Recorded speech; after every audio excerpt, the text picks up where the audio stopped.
YouTube channel में दोस्तों आज का वीडियो स्टार्ट हो चुका है, तो सभी लोग लाइव आ जाएंगे। वीडियो को लाइक करना है और शेयर करना है, ठीक है दोस्तों। अपनी रोज कक्षा होती है रात्रि 9 बजे, है ना, और 9 बजे हम बहुत ही बढ़िया तरीके से महत्वपूर्ण ये सीरीज अपनी चल रही है, ठीक है। जो भी साथी चैनल के ज्वाइन मेंबर बनना चाहते हैं वो ज्वाइन मेंबर अवश्य बने और वीडियो को लाइक करके शेयर आपको अवश्य करना है, ठीक है। चलिए स्टार्ट करेंगे आज का ये वीडियो। महत्वपूर्ण प्रश्नों पर अपनी रोज सीरीज चल रही है और सबसे पहले हम बात करेंगे दोस्तों बीसलदेव रासो की, कि बीसलदेव रासो जो है मूलतः गे काव्य था, अतः इसके रूप में परिवर्तित होता रहा, है ना। यह प्रेम एवं श्रृंगार से परिपूर्ण काव्य था बीसलदेव रासो, ठीक है। इसमें भोज परमार की पुत्री राजमती और अजमेर के चौहान राजा बीसलदेव तृतीय के विवाह से संबंधित है। यहीं से क्वेश्चन बन जाता है और आपसे पूछा जाता है दोस्तों कि अजमेर के शासक से संबंधित जो रचना है वो रचना कौन सी है, तब हमें बताना होता है, ठीक है। तो आपको यहां पर बताना है अजमेर के शासक से संबंधित जो रचना है वो कौन सी है, बीसलदेव रासो है, ठीक है। विवाह एवं पुनर्मिलन की कथा सरस शैली में यहां पर प्रस्तुत की गई है और रचना नरपति नाल ने 1155 ईस्वी में की थी। बीसलदेव रासो आदिकाल का श्रेष्ठ काव्य कृति है और बीसलदेव रासो की श्रृंगार परंपरा का आदिकाल में ही अंत हो गया। क्या हो गया आदिकाल में, और विद्यापति से होती हुई है परंपरा भक्ति काल और रीति काल में जाकर इसका सरस श्रृंगार काव्य रूप में चरम विकास हुआ और बीसलदेव रासो में हिंदी काव्य में प्रयुक्त होने वाला 12 मासा वर्णन किया गया है। इतनी चीज तो आप लोगों के लिए क्लियर है दोस्तों, काय के बारे में, बीसलदेव रासो के बारे में, ठीक है। अब बीसलदेव रासो के बारे में कितने क्वेश्चन आपके बनते हैं वो हम देखेंगे। सबसे पहला क्वेश्चन तो यही बनता है कि बीसलदेव रासो के रचयिता कौन है। बीसलदेव रासो के रचयिता कौन है, तो जल्दी से आपको बताना है फटाफट से। यश जी, पुष्पा जी, फतेह सिंह जी, प्रश्न क्रमांक 67, बीसलदेव रासो के रचयिता कौन माने जाते हैं। और मैंने कई बार आपको याद करवाया, बोले सर परमाल रासो तो जगनिक की है ना, पयुम चर्यू तो स्वयंभू की है ना, पृथ्वीराज रासो तो चंद्रबरदाई जी की है और नरपति नाल की जो रचना है वो कौन सी है, बीसलदेव रासो। अब आपको याद रख लेना है बीसलदेव रासो के में। निकिता जी, बीसलदेव रासो के रचयिता एक कई बार ग्रंथ पूछा गया है, इसलिए इसको याद रखेंगे, रट लेंगे, इसको रट लेंगे, ठीक है। रासो ग्रंथों में कौन सा काव्य एक प्रेम काव्य या श्रृंगार काव्य है।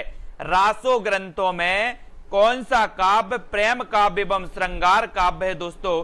प्रेम काव्य एवं श्रृंगार काव्य हमें बताना है। 4 विकल्प भी हमारे सामने मौजूद हैं, सभी लोग बताएंगे। सभी लोग लाइक जरूर कर देना, वीडियो को लाइक आपको अवश्य करना है। टीजीटी पीजीटी वालों के लिए सुबह 7 बजे एक क्लास आ रही है, सुबह 9:30 बजे एक क्लास आ रही है, 11 बजे एक हिंदी साहित्य की क्लास आ रही है।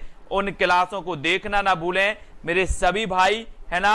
और जो भी भाई ज्वाइन मेंबर बन सकते हैं वो ज्वाइन मेंबर बन के 5 बजे की क्लास भी अटेंड कर सकते हैं। और यहां पर हमने पढ़ा था कि सर प्रेम काव्य एवं श्रृंगार काव्य जो है वो बीसलदेव रासो है, जिसकी रचना नरपति नाल ने की थी और ये अजमेर के शासक से संबंधित है, ये भी आपको याद रख लेनी है, ठीक है। बीसलदेव रासो, ठीक है। किस रासो काव्य का मूल वर्ण विषय वीर रस ना होकर श्रृंगार रस है। देखो इस प्रकार से क्वेश्चन भी पूछा गया कि किस रासो काव्य का मूल वर्ण विषय वीर रस ना होकर के श्रृंगार रस है, तो किसका है, किसका है दोस्तों, बीसलदेव रासो का। बीसलदेव रासो का है, यानी कि सी नंबर यहां पर आपका बिल्कुल सही हो जाएगा। इस प्रकार से प्रश्न जो पूछे गए हैं उस पर रोज चर्चा यहां पर की जा रही है और 1 तारीख से टीजीटी वालों का स्पेशल बैच प्रारंभ हो जाएगा, तो सभी लोग ज्वाइन मेंबर बन जाएं। राजमती से रूटकर बीसलदेव कहां गया, राजमती से रूटकर बीसलदेव कहां गया था, एक क्वेश्चन भी पूछा गया है। कहां गया था, कर्नाटक, उड़ीसा, आंध्र प्रदेश या फिर तमिलनाडु।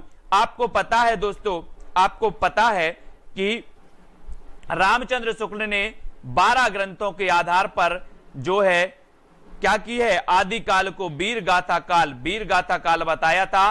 राजमती से रूटकर बीसलदेव कहां गया था, तो ये उड़ीसा गया था। उड़ीसा कहां गया था, उड़ीसा बी नंबर आपको बिल्कुल सही होगा, ठीक है।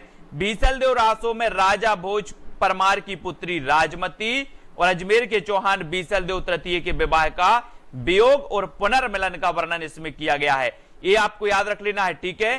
किस रासो ग्रंथ को आला खंड के नाम से भी जाना जाता है? ये सारे प्रश्न, बहुत सारे प्रश्न हैं जो आपको आते भी होंगे, आपने पढ़े भी होंगे और आप फिर से पढ़ रहे हो, मतलब आपका रिवाइज हो रहा है, रिवीजन हो रहा है। तो ये प्रश्न आपसे बनना चाहिए, ठीक है। हितेश जी, बात करना है, व्हाट्सएप पर नीचे नंबर चल रहा है, उस पर आप व्हाट्सएप पर मैसेज डाल सकते हैं। किस रासो ग्रंथ को आला खंड के नाम से जाना जाता है? प्रश्न क्रमांक 72 आपको बताना है। बहुत ही बढ़िया प्रश्न है, ये भी प्रश्न कई बार पूछा गया है। किस रासो ग्रंथ को आला खंड के नाम से जाना जाता है? तब आपको बताना है कि सर जो जगनिक का परमाल रासो है, जगनिक का परमाल रासो, इसे आला खंड के नाम से जाना जाता है ना। और मैंने याद करवाया था कि परमाल यानी कि दूसरों का माल अगर आपको लेना है, चोर क्या करते हैं? दूसरों का माल चुराते हैं, तो वो रात में जगते हैं, जगते से बनेगा जगनिक, जगते हैं तो जगनिक, और जगनिक की है परमाल रासो, आला खंड नाम जिसे है जाना जाता है। ये खुमाड़ रासो भी याद कर लेना, खुमाड़ रासो दलपति विजय की, ठीक है। इनको याद रखेंगे, है ना, ये भी सभी को याद रखना है दोस्तों। 1865 ईस्वी में चार्ल्स इलियट ने जिसे आला खंड का प्रकाशन कराया था, आला खंड नाम से 1865 में, ये भी याद रखेंगे। अगला क्वेश्चन है, उत्तर प्रदेश में आला खंड के नाम से कौन सा काव्य प्रचलित है? कौन सा काव्य प्रचलित है? दोस्तों नंबर चल रहा है, नीचे लाइन देखो, जो लाइन चल रही है उसमें नंबर चल रहा है, जिसको भी लगता है वो व्हाट्सएप पर बात भी कर सकता है, ठीक है। उत्तर प्रदेश में आला खंड के नाम से कौन सा काव्य प्रचलित है? हमीर रासो, है ना, परमाल रासो, खुमाल रासो या पृथ्वीराज रासो? उत्तर प्रदेश में आला खंड के नाम से जो प्रचलित है वो कौन सा है? वो कौन सा है? परमाल रासो, यानी बी नंबर आपका बिल्कुल सही हो जाएगा, बी नंबर, ठीक है, बिल्कुल सही है, बी नंबर आपका सही हो जाएगा। अगला देख लेते हैं, अगला पढ़ लेते हैं। आला और उदल के चरित्र को वीर गीतात्मक काव्य के रूप में रचने वाले कवि कौन है? देखो किस प्रकार से आपके कई प्रकार से प्रश्न पूछे जा रहे हैं, अलग अलग प्रकार से। आला और उदल के चरित्र को वीर गीतात्मक काव्य के रूप में रचने वाले कवि कौन है? इससे पहले दोस्तों अपन ने क्या किया है, इससे पहले एक वीडियो बनाया था कि आपको पुस्तक कौन सी लेनी है। अगर आपको पुस्तक अच्छी लगती है, जाकर के एक बार आप चेक कर लें, अच्छी लगती है तो आप जरूर खरीदें। मैंने आपको पुस्तकें बता दी हैं टीजीटी पीजीटी के लिए, है ना, नेट के लिए। आला और उदल के चरित्र को वीर गीतात्मक काव्य के रूप में रचने वाले कवि कौन है? तो आपका सही उत्तर होगा जगनिक, है ना, जगनिक, यानी सी नंबर आपका सही है।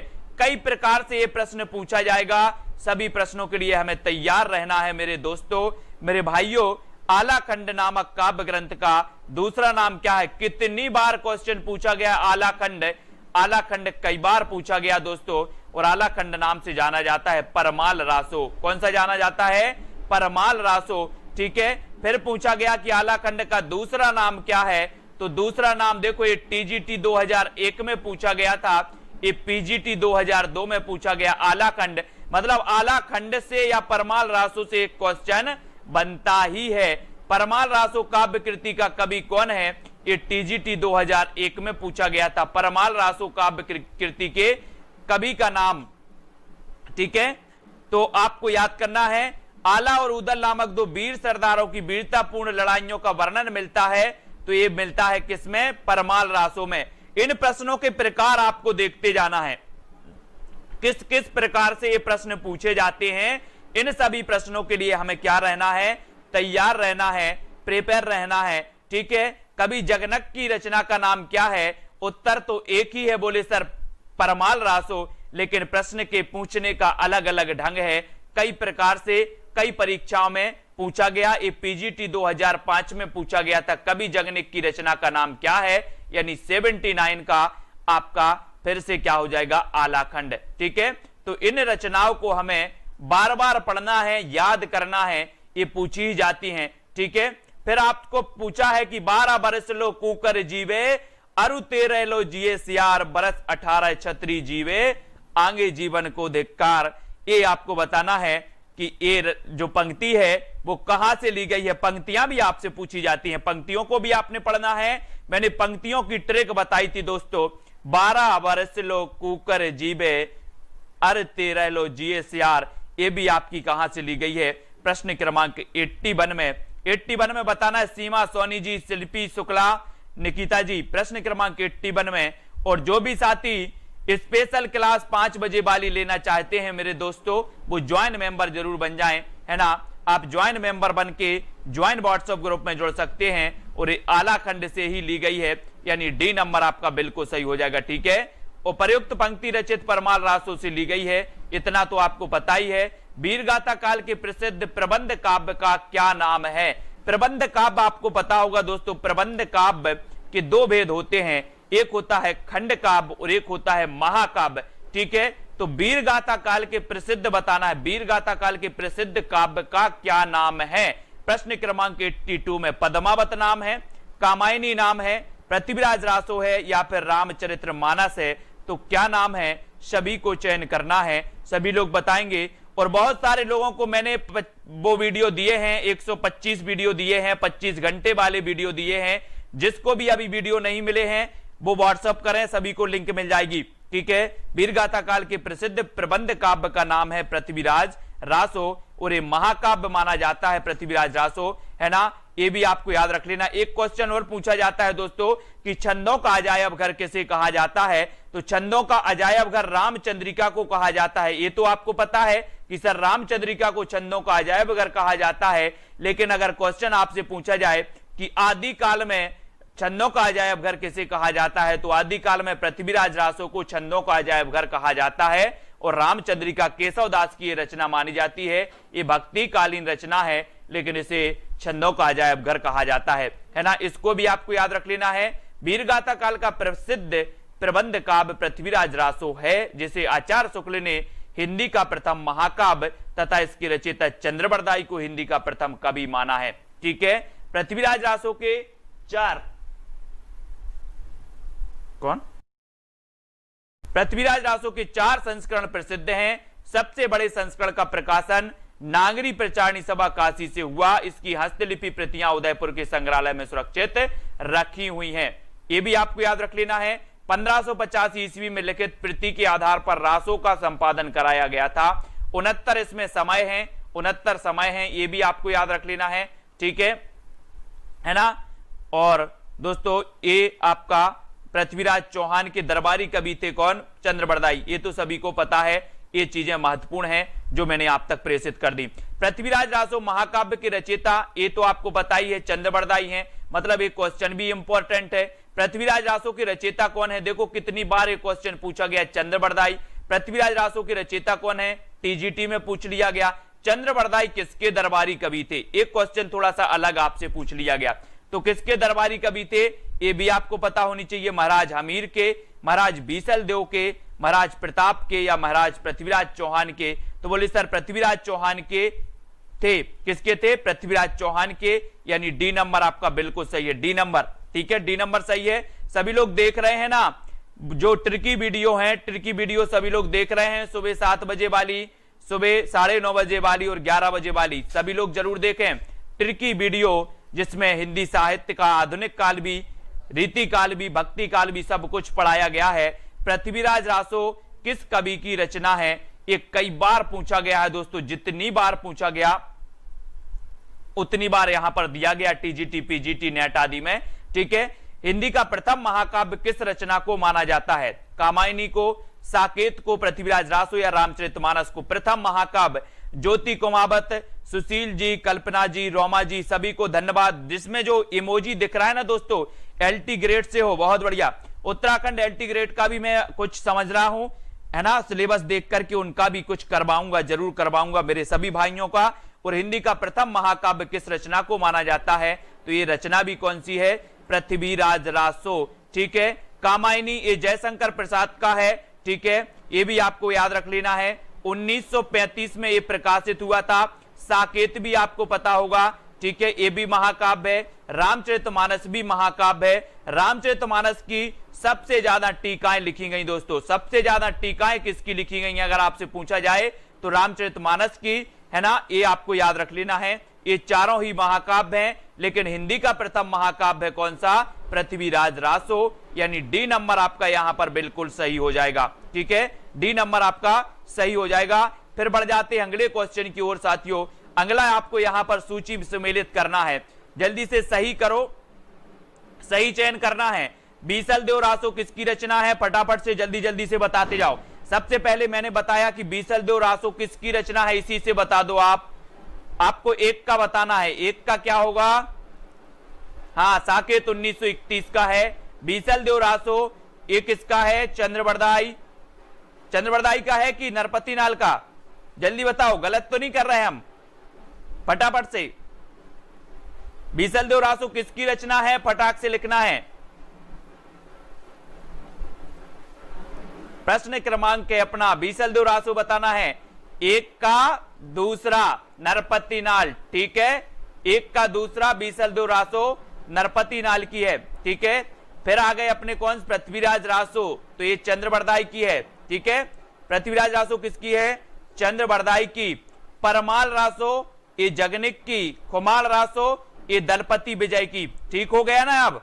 वेरी गुड, है ना। बीसल देव रासो नरपति नाल, पृथ्वीराज रासो चंद्रबरदाई, परमाल रासो जगनेक, खुमाल रासो दलपति विजय।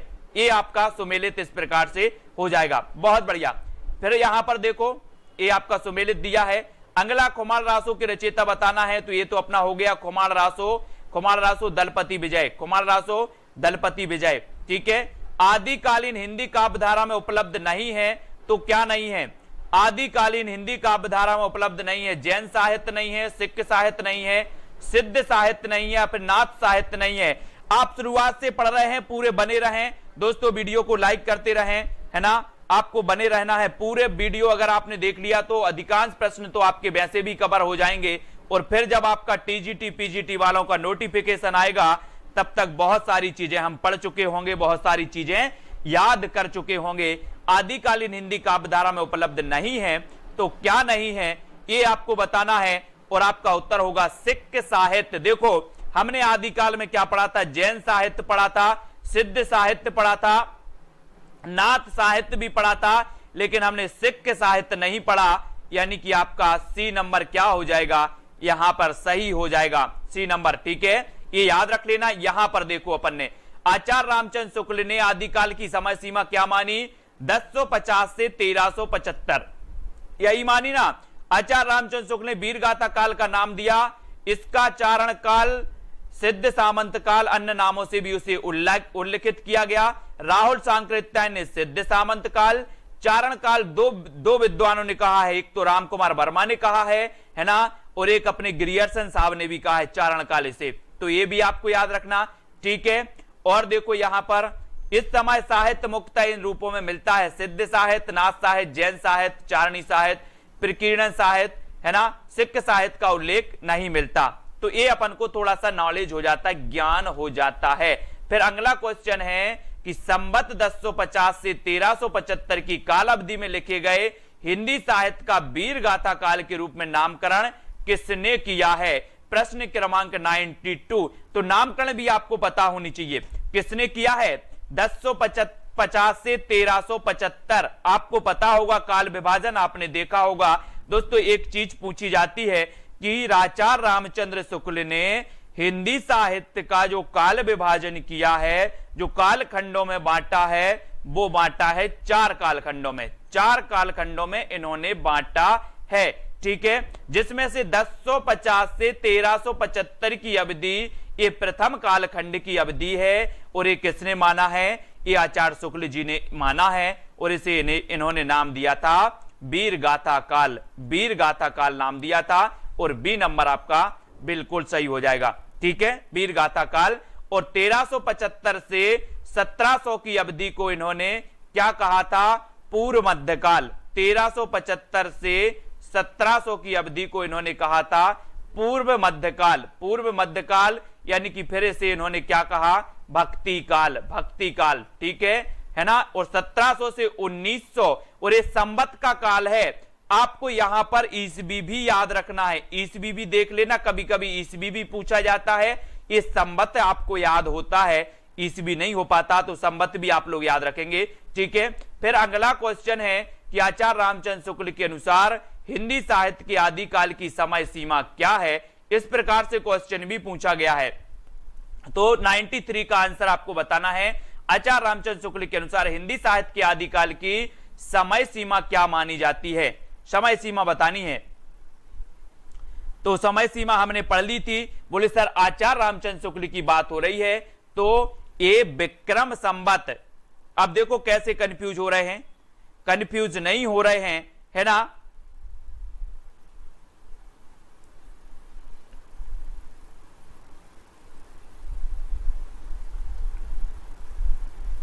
कंफ्यूज नहीं होना, है ना। ये यहां पर सन दिया है, ये यहां पर सन दिया है कि सन 1050 से 1375 और ये विक्रम संवत दिया है तो आपका उत्तर ये विक्रम संवत हो जाएगा, ए नंबर, ठीक है, ए नंबर हो जाएगा। यहां कंफ्यूज होके बी नहीं लगा देना, नहीं तो सन लगा दो, सन नहीं लगाना हमें, विक्रम संवत है ये, ठीक है, विक्रम संवत, ठीक है। अब आपको बताना वीर गाथा काल की रचना कौन सी नहीं है, वीर गाथा काल की रचना कौन सी नहीं मानी जाती, ये आपको बतानी है दोस्तों। सभी लोग बताएंगे वीर गाथा काल की रचना कौन सी नहीं मानी जाती। 4 विकल्प हैं, 4 में से आपको चयन करना है। चयन हो जाए तो जल्दी से बता देना दोस्तों। देखो संदेश रासक अपन ने पढ़ी है, संदेश रासक अपन ने पढ़ी है, ठीक है, और जय मयंक जस चंद्रिका पढ़ी है। संदेश रासक को आदिकाल का मेघदूत कहा जाता है। आदिकाल का मेघदूत किस रचना को कहा जाता है, एक क्वेश्चन बनता है। तो ये संदेश रासक को कहा जाता है अब्दुल रहमान की, है ना। आलाखंड तो आपको पता ही है, जय मयंक जस चंद्रिका ये मधुकर कवि की है। लेकिन जो वीर गाथा काल की रचना नहीं है वो भक्तमाल नहीं है, भक्तमाल, है ना। तो ये भक्तमाल कब की रचना मानी जाती है, ये मानी जाती है 1585 की, 1585 की ये रचना है भक्तमाल, ठीक है। और ये हिंदी साहित्य के इतिहास के स्रोत के रूप में, हिंदी साहित्य के इतिहास के स्रोत के रूप में इसका नाम लिया जाता है दोस्तों। कौन का, भक्तमाल का।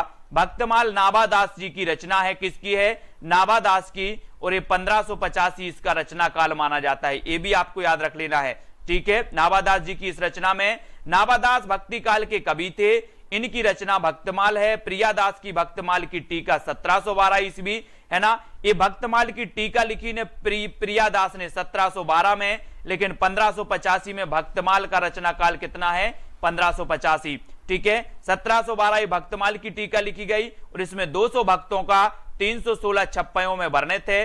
भक्तमाल में तुलसीदास जी को भक्तमाल का सुमेरु कहा है, यह भी आपको याद रखना है। और संदेश रासक अब्दुल रहमान की रचना है और जय मयंक जस चंद्रिका ये मधुकर की है। और संदेश रासक को आदिकाल का मेघदूत कहा जाता है। रिंकू रानी जी, सुमन जी, अनिता जी, सभी लोग उत्तर बताएंगे फटाफट से कि इनमें से कौन सा कवि आदिकाल का नहीं है। तो आदिकाल का कभी भी आपको याद होनी चाहिए, कभी भी आपसे पूछे जाते हैं बिल्कुल बेहिचक आपको होना चाहिए कौन सा आदिकाल का है, कौन सा भक्ति काल का है, कौन सा रीति काल और कौन सा आधुनिक काल में विभिन्न कालों के कवि हैं। तो इनमें से कौन सा कवि आदिकाल का नहीं है बताना है। तो हमने तो पढ़ा था कि सर चंद्रवरदाई ये आदिकाल के कवि है, ठीक है। जगनेक ये आदिकाल के कवि है। पूजा ठाकुर जी 11 बजे वाली जीके की class tip top YouTube channel पर रहेगी, ठीक है। दलपति विजय ये भी हैं। नाभादास ये आदिकाल के कवि नहीं माने जाते, इनको याद रखेंगे, ये आदिकाल के कवि नहीं है ना। ये सगुण भक्ति काव्यधारा के कवि थे, ये भी याद रखना है आपको। नाभादास सगुण भक्ति काव्यधारा के कवि थे। ये अग्रदास जी के शिष्य थे, यानी कि नाभादास जी के गुरु का नाम क्या था, अग्रदास था। नाभादास जी के गुरु का नाम था अग्रदास और नाभादास जी की भक्तमाल है जिसका रचना 1585 है, ठीक है। इन्होंने अष्टयाम की रचना श्रृंगार भक्ति अथवा रसिक भावना को लेकर के की थी और तुलसीदास के समकालीन थे। तुलसीदास के समकालीन थे कौन, नाभादास। इनकी भक्तमाल की रचना 1585 में मानी जाती है। इतनी तो आपको क्लियर हो गई, है ना। आगे बढ़ जाते हैं, आगे के कुछ प्रश्न हैं, आगे भी हमें बढ़ना है। आगे है इनमें से कौन सी रचना आदिकाल की है। 96 ये रचनाएं भी पूछी जाती हैं और पूछे जाते हैं कवि, कौन सा कवि किस काल का है, इनको भी याद रखना, ठीक है। तो कौन सी रचना आदिकाल की है, सूरसागर, विद्यापति पदावली, बीजक या फिर भ्रमर गीत। तो चयन करो आप कौन सी रचना आदिकाल की मानी जाती है? आदिकाल की तो आपने दोस्तों पढ़ा ही है। कौन सी रचना मानी जाती है आदिकाल की?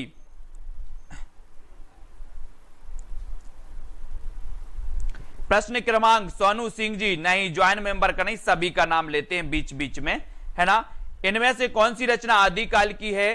तो आदिकाल की कौन सी है? विद्यापति पदावली, है ना। विद्यापति पदावली एक इनकी पंक्ति है कि मिठो मिठो बोल थारो काय बिगड़े थारो काय बिगड़े, ठीक है। मिठो मिठो बोल थारो काय बिगड़े विद्यापति जी की एक पंक्ति मानी जाती है। और विद्यापति पदावली दोस्तों इनकी रचनाएं कौन कौन सी? 3 रचनाएं आपको याद रख लेना विद्यापति जी की। कौन कौन सी याद रखोगे विद्यापति जी की? एक तो पदावली है, पदावली मैथिली भाषा में है, पदावली इनकी मैथिली भाषा में विद्यापति जी की। कीर्ति लता और कीर्ति पताका इनकी 2 रचना अबहट्ट भाषा में है। किसमें है? अबहट्ट में है, इनको भी याद रखना है, ठीक है। पदावली आदिकाल की रचना मानी जाती है, जो विद्यापति द्वारा रचित कृष्ण भक्ति श्रृंगार से परिपूर्ण है। इसमें राधा कृष्ण की प्रेम लीलाओं का वर्णन किया गया है। याद रखें, आदिकालीन साहित्य का प्रमुख रस कौन सा है? 97। आदिकालीन साहित्य का प्रमुख रस कौन सा माना जाता है, ये बताना है। जल्दी से बताएंगे आप लोग। शांत है, हास्य है, करुण है या फिर वीर है? प्रश्न क्रमांक 97। और 97 का आपका सही क्या हो जाएगा? दोस्तों इसी प्रकार से बने रहना है। भाग्यश्री जी नेट की होती है, ज्वाइंट मेंबर के लिए होती है, नेट एग्जाम के लिए, है ना। ज्वाइंट मेंबर वाले सभी लोग कर रहे हैं। और आदिकालीन साहित्य का प्रमुख रस है तो डी नंबर, यानी वीर रस। आदिकालीन साहित्य का प्रमुख रस वीर रस है, इसलिए इस समय को, इस काल को वीर गाथा काल कहा, ठीक है। वीर गाथा काल, ये चीज भी आपको याद रखनी है, ठीक है। बहुत बढ़िया, ये आपको याद रखना है दोस्तों। आदिकालीन साहित्य का प्रमुख रस कौन सा है? वीर रस है, ठीक है। आचार्य रामचंद्र शुक्ल ने आदिकाल का नाम वीर गाथा काल रखा है। इस नामकरण का आधार स्पष्ट करते हुए वे लिखते हैं कि आदिकाल की इस दीर्घ परंपरा के बीच प्रथम 150 वर्ष के भीतर तो रचना की किसी विशेष प्रवृत्ति का निश्चय नहीं होता। धर्म, नीति, वीर सब प्रकार की रचनाएं दोहों में मिलती हैं, ठीक है। ये इन्होंने एक वो दिया था। विद्यापति ने कुल कितने ग्रंथों की रचना की? मोस्ट इंपॉर्टेंट रचना है दोस्तों, बहुत ही बढ़िया है। विद्यापति जी ने कुल कितने ग्रंथों की रचना की है? वैसे हमें पता है कि 2 अबहट्ट में, 1 पदावली में, बाकी संस्कृत में इन्होंने रचनाएं की हैं। ये क्वेश्चन पूछा जाता है, यानी कि इसमें IMP लगा लेना, IMP। विद्यापति ने कुल कितने ग्रंथों की रचना की है तो आपको बताना है, चयन करना है आपका। कपिल कुमार जी, उत्तर क्या हो जाएगा? प्रश्न क्रमांक 98 का विद्यापति ने कुल कितने ग्रंथों की रचना की है? तो इन्होंने की है दोस्तों 14 ग्रंथों की। कितने? 14 ग्रंथों की। 14 ग्रंथों की, 1 4 1 और 4 14 होते हैं। और 14 ग्रंथों की इन्होंने रचना की है ना। 2 अबहट्ट में, 1 मैथिली में, बाकी संस्कृत में। ये आपको याद रखने ना। डी नंबर आपका बिल्कुल सही है। क्वेश्चन कई बार पूछा गया। विद्यापति की अधिकांश रचना संस्कृत एवं अबहट्ट में है। कीर्ति लता और कीर्ति पताका इनकी अबहट्ट में है। तीसरी रचना पदावली मैथिली में है, ठीक है। और जिसकी ब्रजभाषा मिश्रित मैथिली कहलाती है। ये सभी याद रखेंगे इनके बारे में, ठीक है। यहां पर एक चीज और आया है कि कीर्ति लता ऐतिहासिक महत्व का छोटा सा प्रबंध काव्य है। इसकी भाषा कैसी है दोस्तों? अबहट्ट है, अबहट्ट। इसको हम याद रखेंगे, अबहट्ट को, ठीक है। और सभी लोग वीडियो को लाइक कर देना और फटाफट से अपन को बहुत मस्ती से पढ़ना है अब, है ना। मस्ती से जब हम पढ़ते हैं तो बहुत सारी चीजें याद भी हो जाती हैं, और जब याद होती हैं तो एग्जाम भी क्वालिफाई होना बिल्कुल सही है। विद्यापति के पद किस भाषा में रचित हैं? 99। किस भाषा में रचित हैं विद्यापति के पद? पद बताना है, पहाड़ी, अवधी, पिंगल या फिर मैथिली। दोस्तों आपको पता होगा कि संविधान की 8वीं अनुसूची में 8वीं जो अनुसूची है वो भाषाओं से संबंधित है, जिसमें 22 भाषाएं वर्णित हैं। 22 भाषाओं को मान्यता दी गई है। 22 भाषाओं को मान्यता दी गई है।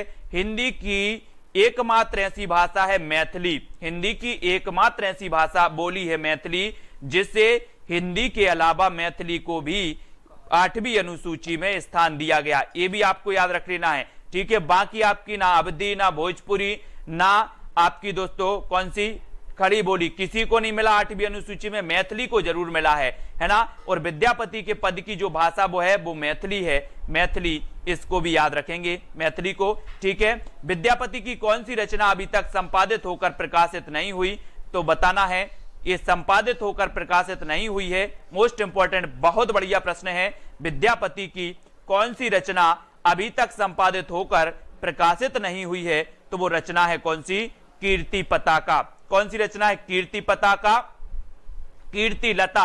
आप कैसे याद रखोगे? पद लता पताका, पद लता पताका, पद लता पताका, ये विद्यापति की हैं, सभी को पता है। विद्यापति इसमें से किस रचना के आधार पर मैथिल कोकिल कहलाए? आपको पता है कि इन्हें मैथिल कोकिल कहा जाता था, विद्यापति को, है ना, मैथिल कोकिल। और किस रचना के आधार पर ये कहलाए, ये भी आपको बतानी है। तो कमेंट में फटाफट से ब्रजेश जी लिखना है, राजेश जी, विद्यापति इनमें से किस रचना के आधार पर मैथिल कोकिल कहलाए? तो वो रचना है कौन सी? पदावली। बिल्कुल सही आंसर आया, पदावली के आधार पर। इंपॉर्टेंट क्वेश्चन है, भूलना नहीं सभी लोग, ठीक है? सभी लोग लाइक कर देना, सब्सक्राइब कर लेना चैनल को। बहुत सारी रचनाएं, सुबह 7 बजे वाली जो रचना है, एक वीडियो आती है सुबह 7 बजे ट्रिकी वीडियो, फिर दूसरी वीडियो आती है सुबह 9:30 बजे, तीसरी वीडियो हिंदी साहित्य की 11 बजे आती है, चौथी वीडियो आती है शाम को 5 बजे ज्वाइन मेंबर के लिए केवल, ठीक है? और 5वीं आती है आपकी 9 बजे, यानी कि 5 क्लासें आपकी हिंदी साहित्य की रोज चल रही हैं, तो भूलना नहीं। और पदावली यहां पर आपका बिल्कुल सही होगा। आचार्य रामचंद्र शुक्ल ने हिंदी साहित्य के इतिहास में लिखा है कि विद्यापति जिसकी रचना के कारण मैथिल कोकिल कहलाए, वह रचना है पदावली। इन्होंने अपने समय की प्रचलित मैथिली भाषा का व्यवहार किया, और विद्यापति पद के अधिकतर श्रृंगार के ही हैं, जिनमें नायिका और नायक राधा कृष्ण हैं विद्यापति के में, ठीक है? तो ये याद रखना। देसिल बयना सब जन मिठा, ये पंक्ति तो कई बार पूछी गई दोस्तों, चाहे नेट एग्जाम हो, चाहे टेट एग्जाम हो, सिद्धार्थ शुक्ल जी, चाहे नेट हो, चाहे पीजीटी हो, चाहे टेट हो, चाहे आरपीएससी, कोई भी एग्जाम हो, ये पंक्ति कहीं नहीं छूटी। देसिल बयना सब जन मिठा, है ना? मिठा से बना क्या? मिठा मिठा बोल। मैंने यही करवाया था याद, यहां पर आया था दोस्तों मिठा, यहां पर आया था क्या? मिठा। और मैंने आपको एक सॉन्ग सुनाया था कि मिठा मिठा बोल थारो कई बिगड़े, जिसमें विद्या होगी, जिसमें विद्या होगी वो मीठा मीठा बोलेगा, जिसमें विद्या होगी वो मीठा मीठा बोलेगा। तो ये मिठा आया यहां पर, मिठा। तो ये विद्यापति जी है, मिठा, ए नंबर, ठीक है? विद्या होगी तो मिठा मिठा बोलेंगे, नहीं होगी तो कड़वा बोलेंगे, कर्कश बोलेंगे, है ना? अब प्रस्तुत उक्ति की जिसका अर्थ क्या है कि अपना देश या अपनी भाषा सबको मीठी लगती है, इसलिए अपन को मीठी भाषा ही बोलना है। यही जानकर मैंने इसकी रचना की है। कवि कोकिल विद्यापति का पूरा नाम विद्यापति ठाकुर था, विद्यापति ठाकुर, है ना? इन्हें कोकिल, कवि कोकिल भी कहा जाता था, ये भी आपको याद रख लेना है। और देसिल बयना सब जन मिठा, मिठा मिठा बोल थारो काय बिगड़े, है ना? इसलिए मिठा मिठा बोलना है, सभी को अच्छा लगना चाहिए। कौन सा कवि अभिनव जयदेव की उपाधि से विभूषित हुआ? 103 का आंसर बताना है। विद्यापति, सूरदास, कोम्मनदास या फिर नंददास? जल्दी से बताना है। अमित कुमार जी बिल्कुल सही है। कौन सा कवि अभिनव जयदेव की उपाधि से विभूषित हुआ? नीचे जो नंबर चल रहा है दोस्तों, इस नंबर पर आप मैसेज कर देना, तो आपको टेलीग्राम ग्रुप की लिंक मिल जाएगी। जो भी साथी ज्वाइन होना चाहते वो ज्वाइन हो जाना, ठीक है? और कौन सा कवि अभिनय जयदेव की उपाधि से विभूषित किया गया, है ना? तो आपका दोस्तों पता होगा कि कौन सा कवि अभिनय जयदेव की उपाधि से विभूषित किया गया। तो अभिनय जयदेव। और एक चीज और बता देना, यहां पर आ गया जयदेव, जयदेव। दोस्तों एक चीज बताना, बोले सर जिसमें विद्या होगी उसकी जय होगी, जिसमें विद्या होगी, इतिहास उठाकर देख लो, जिसमें विद्या थी उसकी आज भी हम जय करते हैं, जिसमें विद्या थी उसकी जय करते हैं। तो विद्यापति को ही हम जयदेव बोलेंगे, अभिनय जयदेव, है ना? ऐसे याद करेंगे। विद्यापति ने ओएन बार राजवंश के विभिन्न आश्रयदाताओं के संरक्षण में गीत रचे।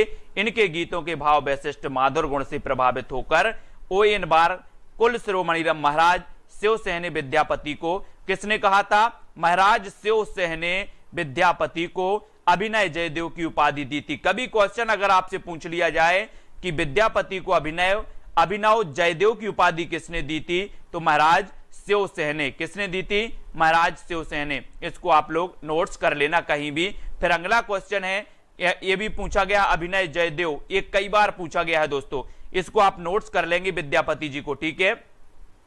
कौन सा नाम नाथपंथी साधकों में शामिल नहीं है? नाथपंथी साधकों में शामिल नहीं है तो कौन सा नहीं है? जलंधरी पाव, कंडपा, भरथरी या फिर चुड़करनाथ। नाथ संप्रदाय आप लोग पढ़ते हैं, मच्छेंद्रनाथ, गोरखनाथ, है ना, ये सभी पढ़ते हैं। तो कौन सा नाम नाथपंथी साधकों में शामिल नहीं है, तो कौन सा नहीं है, कमेंट में आपको लिख देना है। और किसको वो 25 घंटे वाला वीडियो नहीं मिला है, किसको नहीं मिला है? कल मैंने जितने भी लोगों ने व्हाट्सएप किया था सबको प्लेलिस्ट दी थी, है ना, प्लेलिस्ट सभी लोगों को दी थी। और यहां पर उत्तर आपका कंडपा सही हो जाएगा, सी नंबर आपका बिल्कुल सही होगा, ठीक है। कंडपा, सबरपा, सरहपा, इनको आपको याद रख लेना है। लुईपा, डोम्बिपा, कुक्कीरुप्पा आदि सिद्ध साहित्य के कवि हैं। नाथ साहित्य के विकास में जिन कवियों ने योगदान दिया उन्होंने चौरंगीनाथ, गोपीचंद और चुड़करनाथ, भरथरी, जलंधरीनाथ आदि प्रसिद्ध हैं, इनको याद रखेंगे, जलंधरीनाथ, ठीक है। तो सभी लोग वीडियो को लाइक जरूर कर लेना, वीडियो को शेयर जरूर कर देना दोस्तों, ठीक है। सभी लोग शेयर कर देना अपने मित्रों तक। और रोज अपनी 9 बजे क्लास होती है। मैं बोल रहा हूं कि 5 क्लासें हो रही हैं हिंदी साहित्य की। कितनी हो रही हैं? 5 क्लासें हो रही हैं। 5 क्लास आपको अटेंड करनी है। फिर अगला क्वेश्चन है आपका कि निम्न में से किसका संबंध सिद्ध साहित्य में नहीं है? सिद्ध साहित्य में नहीं है या सिद्ध साहित्य से नहीं है? सिद्ध साहित्य और नाथ साहित्य, सिद्ध साहित्य और नाथ साहित्य, है ना।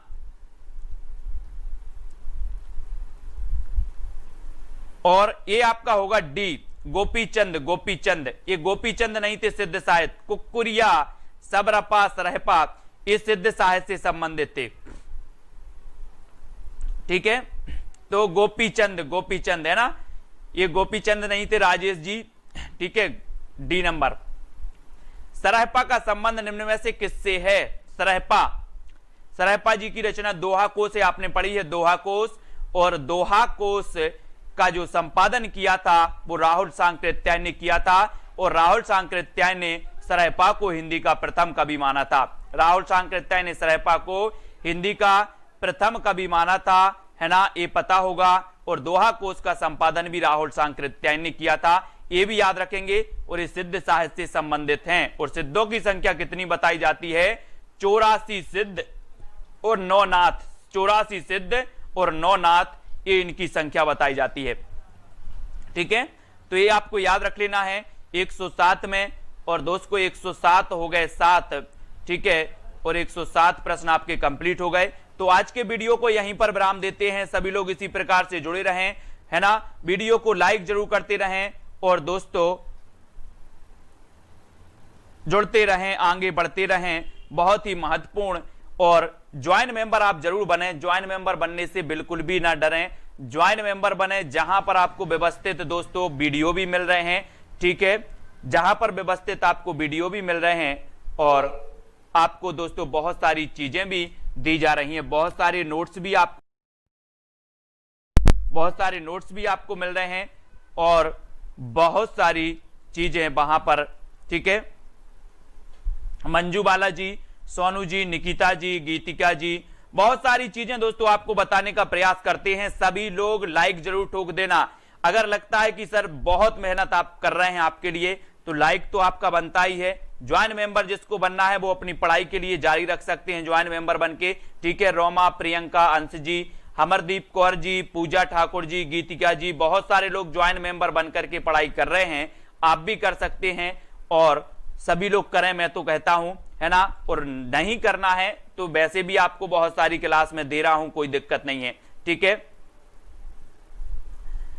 रोमा जी, स्नेहा, विद्या जी, आरती जी, डॉक्टर दिनेश कुमार यादव जी, ठीक है, और नीलिमा, राजेश जी, कुशल परिवर्तन, अंकेश जी, सुनीता, सुशील जी, गीतिका जी, स्नेहा जी, है ना, अमरदीप, सुमन जी, पूनम जी, सभी लोग पढ़े। मैं दोस्तों प्रयास करता हूं कि सारी चीजें आप तक प्रेषित की जाएं, है ना, आप तक प्रेषित की जाएं।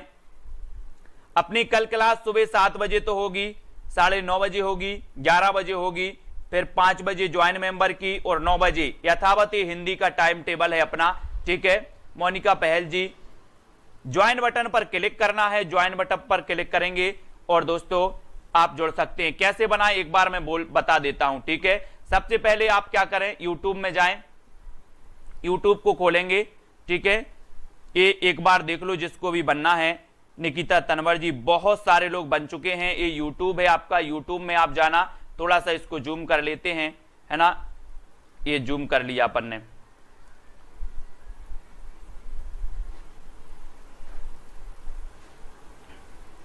ये आपने जूम कर लिया दोस्तों, ठीक है। अब यहां पर आपको चैनल पर जाना है, चैनल पे सर्च करना है सेल्फ स्टडी क्लासेस, ठीक है। ये आपको यहां पर ज्वाइन दिख रहा होगा, शामिल हो या फिर ज्वाइन, ठीक है। शामिल हो या ज्वाइन, इस पर क्लिक करो। आप क्लिक करोगे इस प्रकार का इंटरफेस, 3 प्लान आपको, silver plan, gold plan, diamond plan, इस प्रकार से दिखेंगे, ठीक है। तो आप कोई भी प्लान लेकर के आप ज्वाइन हो सकते हैं, है ना।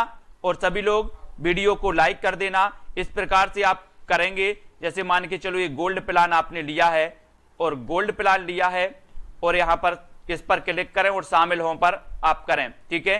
तो आपका इस प्रकार से इंटरफेस खुल जाएगा। यहां से आपको एटीएम, यहां से आपको एटीएम यानी कि डेबिट क्रेडिट कार्ड से आपको, क्रेडिट या डेबिट कार्ड से आपको यहां पर क्रेडिट कार्ड नंबर डालना है, फिर उसकी डेट डालना है और सीबीसी नंबर डालना है। पलट करके कार्ड के पीछे आपको सीबीसी नंबर मिल जाएगा, ठीक है। और जिसको भी ट्रिकी वाले वीडियो नहीं मिले हैं वो व्हाट्सएप पर मुझे मैसेज करें, हाय लिख कर, तो उनको टेलीग्राम ग्रुप की लिंक भी मिल जाएगी, ठीक है। और साथ ही उनके लिए दोस्तों क्या किया जाएगा, वो पूरी वीडियो की वो दे दी जाएगी, लिंक दे दी जाएगी, प्लेलिस्ट की लिंक दे दी जाएगी, ठीक है। सीबीसी नंबर कहलाता है, एटीएम कार्ड को पलट के पीछे देखो, पीछे व्हाइट में आपको नंबर लिखा होगा, उसके लास्ट 3 डिजिट आपको ज्वाइन डालना है, ठीक है।